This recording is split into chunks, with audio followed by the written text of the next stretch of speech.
जनक जी महाराज देखे तो जनक जी को आवेश आ गया। खड़े भय जनक जी, बोले दीप दीप से आए राजा महाराजा, मैंने आप में से किसी को यहाँ बुलाया नहीं है। आप समस्त राजा मेरे प्रण को सुन सुन कर यहाँ पर आए हैं। कौन नहीं आया है? देवता आए हैं, दैत्य आए हैं, मनुष्य आए हैं, मुनि आए हैं, पाताल से नाग तक आए हैं। क्या बोल रहे थे? अभी तोड़ूंगा। अरे तोड़ना तो दूर, आप में से किसी ने धनुष को तिल मात्र खिसकाया भी नहीं है। आज मेरी बेटी सुंदर है, ये कीर्ति वर्ण करने योग्य है, परंतु मुझे लगता है ब्रह्मा जी ने धरती पर ऐसा किसी को बनाकर भेजा ही नहीं है जो इस कीर्ति का वर्ण कर सके जीवन में। ध्यान से सुनिएगा, जितने राजा बैठे हैं, आज के बाद कोई भी इस बात का माख नहीं करेगा कि मैं वीर हूं। कोई राजा अपने आप को वीर नहीं बोलेगा। मैं जान गया धरती वीरों से रिक्त हो चुकी है। क्या बैठे हो? क्यों बैठे हो? तजहुवास निज निज गृह जाहु, लिखा न विधि वैदेही विवाहु। विधाता ने मेरे बिटिया के भाग्य में विवाह नहीं लिखा है। मैं जनक आज यदि प्रण छोड़ता हूं तो कीर्ति कलंकित होती है, प्रण पे टिका रहता हूं, मेरी बेटी कुंवारी रह जाती है। मैं जानता धरती पर एक भी वीर नहीं बचा है। मैं सत्य कहता हूं, ऐसी प्रतिज्ञा करके संसार में अपना उपहास कदापि नहीं होने देता। जनक जी ने जब वीरत्व को ललकारा पहली बार, आज के बाद अपने आप को कोई वीर नहीं बोलेगा। ऐ लक्ष्मण जी सुने तिलमिला उठे, आवेश चढ़ गया हो, लेकिन फिर सोचे कि बड़े भैया बैठे हैं, गुरु जी बैठे हैं, इन लोगों के सामने मेरा बोलना उचित नहीं होगा। पूरा आवेश पीकर बैठ गए। परंतु दूसरी बार जब जनक जी ने कहा जाओ जनते बिनु भट भूमि पारी, तो पल कर होते न हसाई। जानता धरती पर एक भी वीर नहीं है, ऐसी प्रतिज्ञा करके अपनी हसाई नहीं होने देता। लक्ष्मण जी दूसरी बार ललकार सुने, गोस्वामी जी कहते हैं लखन भाई भाव है, ये भाव है टेढ़ी हो गई, रगपट खरकट होठ फड़फड़ाने लगे। खड़े भय रघुनाथ जी के चरणों में दंडवत करके बोले भैया क्षमा करिएगा। रघुवंश का एक छोटा सा बालक जिस सभा में बैठा हो, किसी की क्षमता नहीं कि बोल दे धरती पर कोई वीर नहीं। आपके रहते कही जनक जस अनुचित बानी, कहे जनक जस अनुचित बानी। विद्यमान रघुकुल मन जाने, विद्यमान रघुकुल मन जाने। सुनहु भानुकुल पंकज भानु, सुनहु भानुकुल पंकज भानु। कहु स्वभावन कछु अभिमानो, कहु स्वभावन कछु अभिमानो। जो तुम्हारी अनुशासन पावो, जो तुम। आप एक बात कहिए, मैं कंदु कईव ब्रह्मांड उठाऊं, कंदु कईव ब्रह्मांड उठाऊं। साचे घट दिविडारो भोरी, साचे घट दिविडारो भोरी। सकौ मेरु मूलक दिम तोरे, सकौ मेरु मूलक दिम तोरे। सौ प्रताप महिमा भगवाना, सौ प्रताप महिमा भगवाना। शोभा पुरो पिनाक पुराना, शोभा पुरो पिनाक पुराना। नाथ जानियस आयस हो, नाथ जानियस आयस हो। कौतुक करो बिलोकियसो, कौतुक करो बिलोकियसो। कमल नाल जिम चाप चढ़ावो, कमल नाल जिम चाप चढ़ावो। जो जन सत प्रमाण ले भाव, जो जन सत प्रमाण ले भाव, जो जन सत प्रमाण ले भाव, जो जन सत प्रमाण भाव। तोरा छत्र के दंड जिमी, तो प्रताप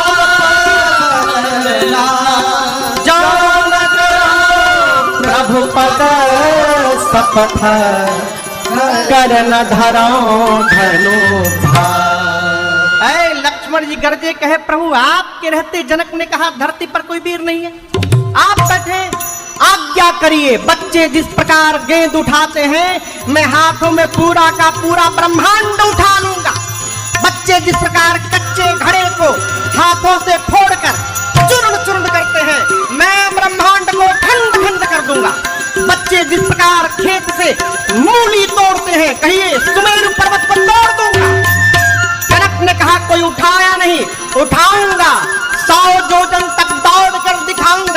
और यदि नहीं कर पाया प्रभु, आपके चरणों की सौगंध लेता हूं, आज के बाद जीवन में लक्ष्मण कभी दोबारा हाथ में धनुष बाण धारण नहीं करेगा।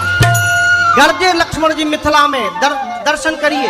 लखन सको वचन से बोले, जगमगानी मही देखत डोले, जगमगानी मही देखत डोले, जगमगानी मही देखत डोले। लक्ष्मण जी बोले, गुरुदेव बरसात में उगे छत्र को बच्चे जैसे रौंद देते हैं, रौंद दूंगा। कमल की नाल को, कमल के डंठल को बच्चे जैसे खंड खंड करते हैं, धनुष को खंड खंड कर दूंगा। लक्ष्मण जी ऐसे गरजे, पूरी धरती कांपने लगी, राजाओं के आसन डोलने लगे। राम जी सीता जी तो प्रसन्न हो गए। जनक जी महाराज डर गए, हरी राम अभी छोटका खड़ा भया है, सब कांपने लगा, बड़का बैठा हुआ है। जनक जी सकुचा गए। गुरुदेव भगवान विश्वामित्र जी लक्ष्मण जी की दहाड़ सुने, मन ही मन बोले, बाह चेला का लल कर ले वाए बेरा। विश्वामित्र जी गदगद। लेकिन यहां आपसे निवेदन करूं, लक्ष्मण भैया आवेश में भी सावधान है। कहते तोड़ दूंगा, खंड खंड कर दूंगा, दौड़ जाऊंगा लेकर, सब करूंगा प्रभु, लेकिन हे रघुनाथ जी अपने बल के भरोसे नहीं करूंगा, आपके बल के भरोसे करूंगा ये सब कार्य। ये विवेक है। अब लक्ष्मण जी हाथ बढ़ा दिए धनुष की ओर, देख रहे हैं राम जी की ओर, भैया कहिए तो तोड़ू। राम जी सोचे तोड़ना हमको है, ये छुटके तैयार बतूड़े खाते। विश्वामित्र जी लक्ष्मण जी की ललकार सुने, उनकी भाव भंगिमा देखें, राम जी से बोले, जल्दी बुलाओ, कहीं तोड़ी मत दे, बुलाओ तुरंत। लक्ष्मण जी भगवान को ही देख रहे थे। राम जी ने लक्ष्मण जी को देखा, मुंह से नहीं बोला, आंख से। कम हियर भाई साहब, हो गया। शयन ही रघुपति लखन निवारे, शयन ही रघुपति लखन निवारे, प्रेम समेत निकट बैठारे, प्रेम समेत निकट बैठारे, विश्वामित्र समय शुभ जाने, विश्वामित्र समय शुभ जाने। राम जी ने लक्ष्मण जी को बुलाया, बुलाकर अपने पास में बिठाया, पीठ थपथपाया, बोले भैया आप तो कितना बढ़िया बोले आज, है? मैं तो सुनता रह गया आपकी बात। लक्ष्मण जी बोले अभी केवल बोला था भैया, आप इशारा कर देते ना तो मैं तोड़ के भी दिखा देता। राम जी बोले हम लोग तोड़ने नहीं आए हैं, हम लोग धनुष यज्ञ देखने आए हैं। हाँ, आप विद्यमान हैं और आपके रहते जनक ने कह दिया कि धरती पर कोई वीर नहीं है, उचित उत्तर दिया है जनक जी को आपने।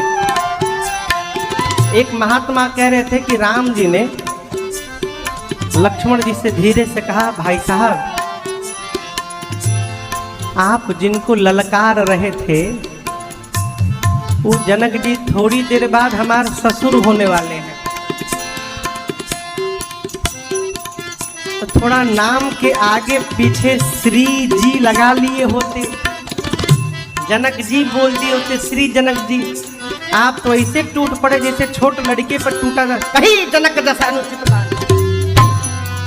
राम जी समझाएं, विवेकी पुरुष की भाषा में क्रोध में भी रुग्णता नहीं आनी चाहिए, ये ज्ञान है। भाषा में कभी रुग्णता ना आवे, संबोधन में रुग्णता ना आवे।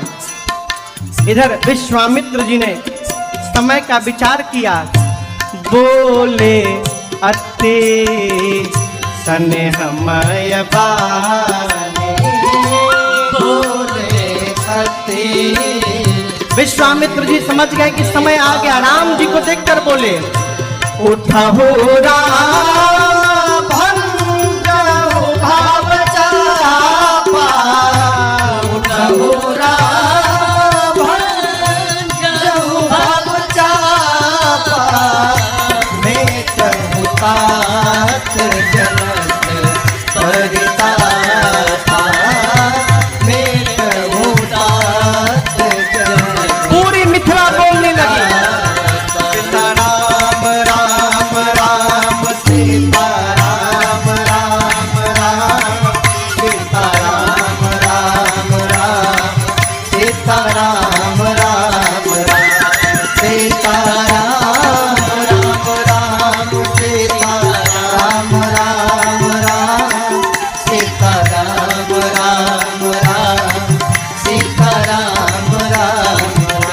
सीता राम राम राम सीता राम राम राम सीता राम राम राम सीता राम राम राम सीता राम राम राम सीता राम राम राम सीता राम राम राम सीता राम राम राम सीता राम राम राम सीता राम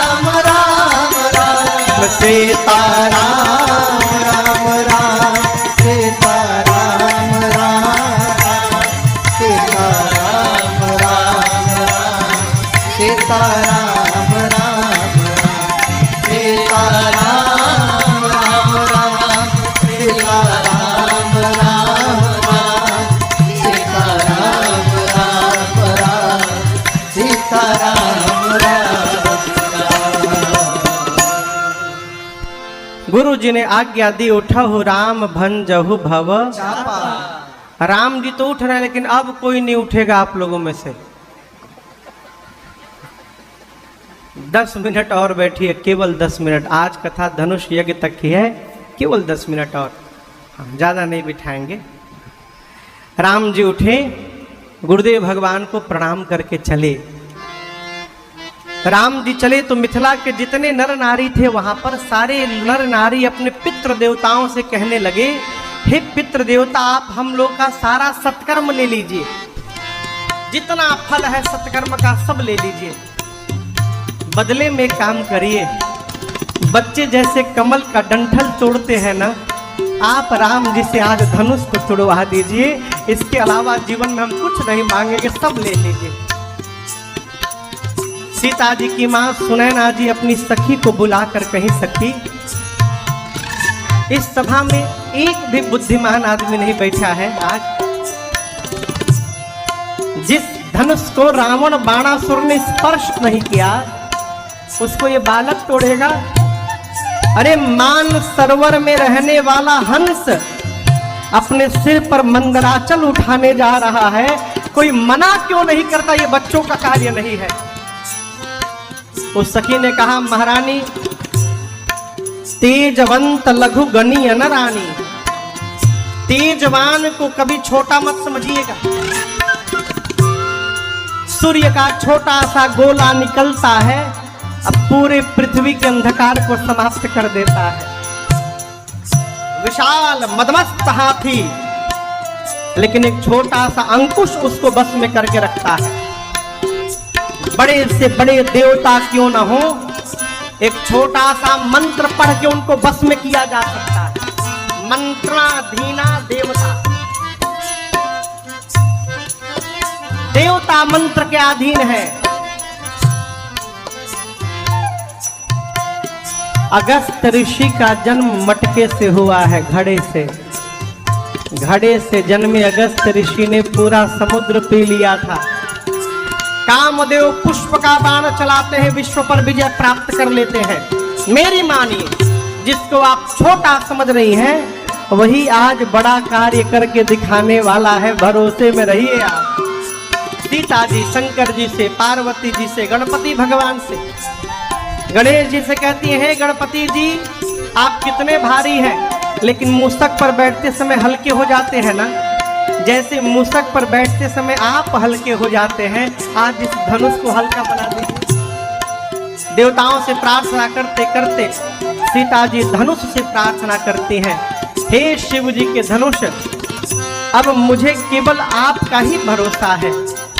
एक काम करिए, आप में जितना भार है प्रभु जैसे आपके पास आवे, अपना सारा भार इन मूर्खों के सिर पर रख के और आप हल्के हो जाइए। आज भगवान ने मां की व्याकुलता को देखी और धनुष को देखने लगे। लक्ष्मण जी गुरु जी के पास बैठे हैं। लखन लखेऊ रघुवंश मणि ताकेऊ हर को तन।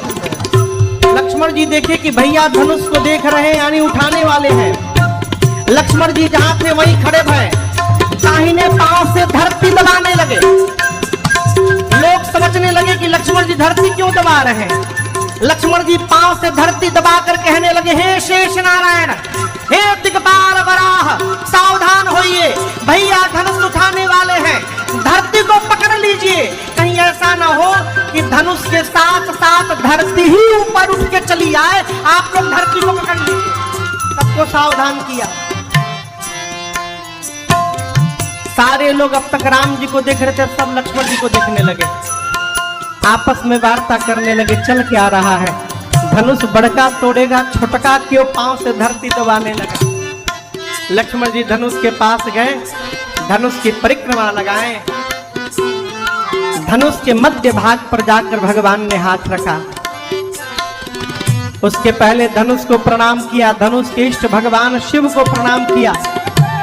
गुरहि प्रणाम मनहि मन कीन्हा, विश्वामित्र जी को प्रणाम करके आए थे। धनुष के पास जाकर गुरु जी को प्रणाम किया, विश्वामित्र जी को नहीं। अयोध्या में बैठे गुरुदेव भगवान वशिष्ठ जी को प्रणाम किया, मन ही मन प्रणाम करके भगवान ने धनुष के ठीक मध्य भाग में अपना हाथ रखा।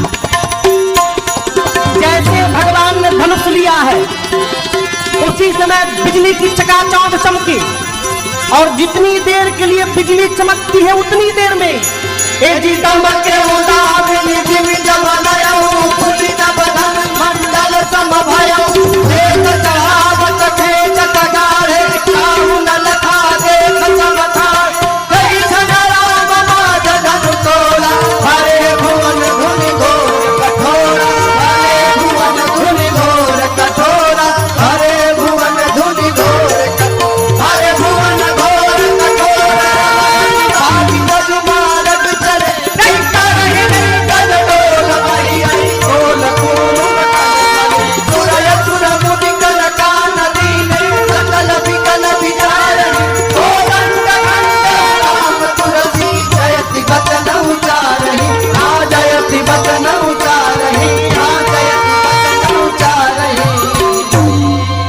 जितनी देर के लिए बिजली चमकती है उतनी देर में ही भगवान ने धनुष को लिया, झुकाया, प्रतंजा चढ़ाया, तोड़ दिया। कोई नहीं देखा।